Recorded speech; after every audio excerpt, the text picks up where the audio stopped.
Hi everyone, my name is Charlie Puente, and today I'm here to talk to you about a highly recruited high school athlete whose name was Brian Bowen. Brian Bowen was a 5-star recruit, and he was also considered to be a lottery pick. And what specifically is a lottery pick?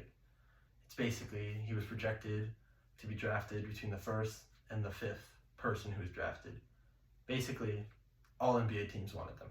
They would use them to help them even get better or to rebuild. However, an FBI case was done, and it was found out that Brian's father had taken a large sum of money to help persuade his son to go to the University of Louisiana. Brian's dreams were over. He lost his NCAA eligibility. This money that he would have potentially made in the future was now gone, and he was forced to struggle and crawl his way back up.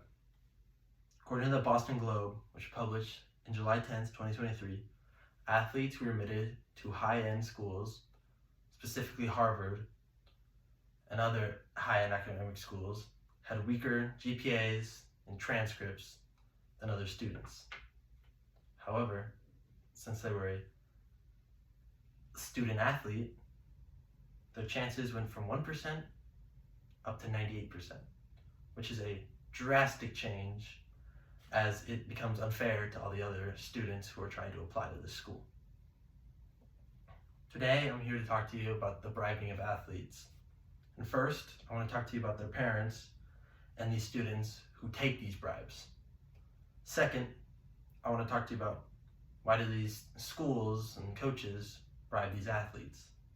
And third, I want to talk to you about the solutions to avoid the futures being ruined by these bribings.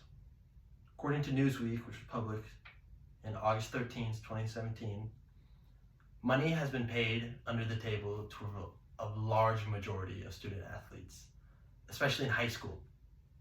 These bribings are taking place before they even make the big stage. According to the Boston Globe, which was published December 19th, 2020, there was a case where this businessman was caught bribing a Harvard fencing coach into letting his son onto the team.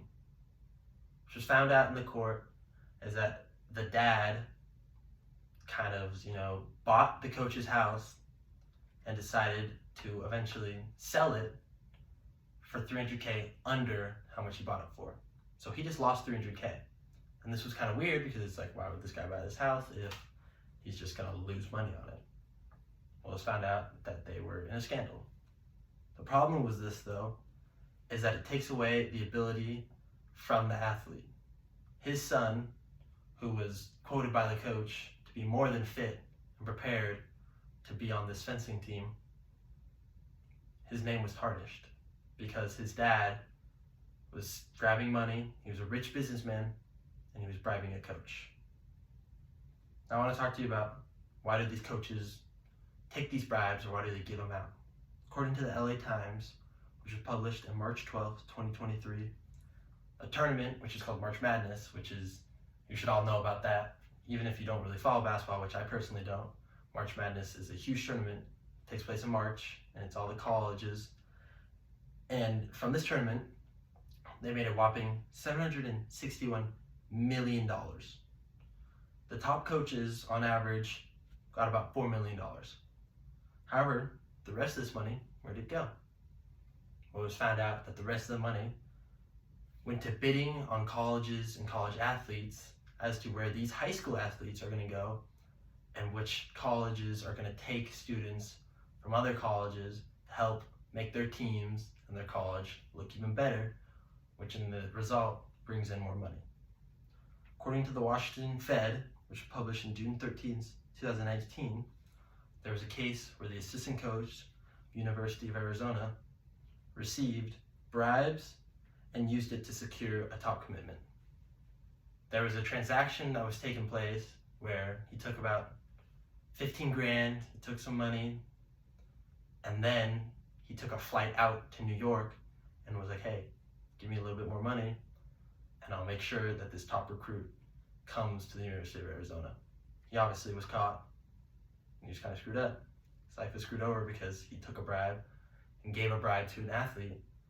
However, this is a large problem because it's a top high school basketball player. He's just a high schooler. He's still not fully developed.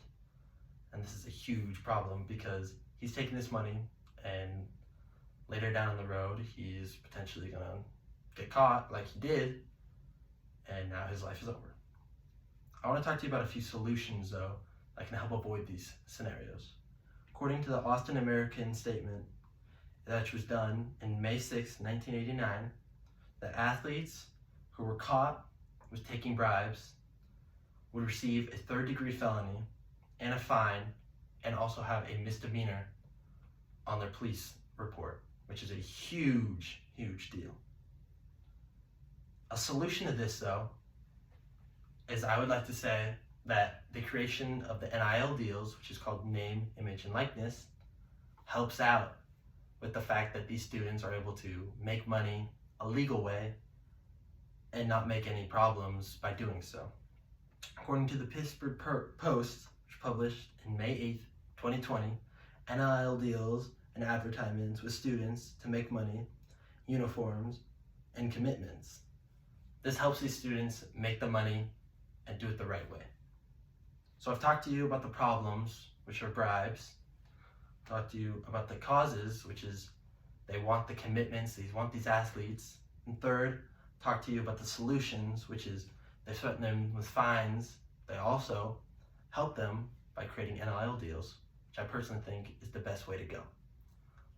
These solutions, though, could have helped prevent Brian Bowen from having his life screwed up if he had just been able to use his name and make money from it. Thank you.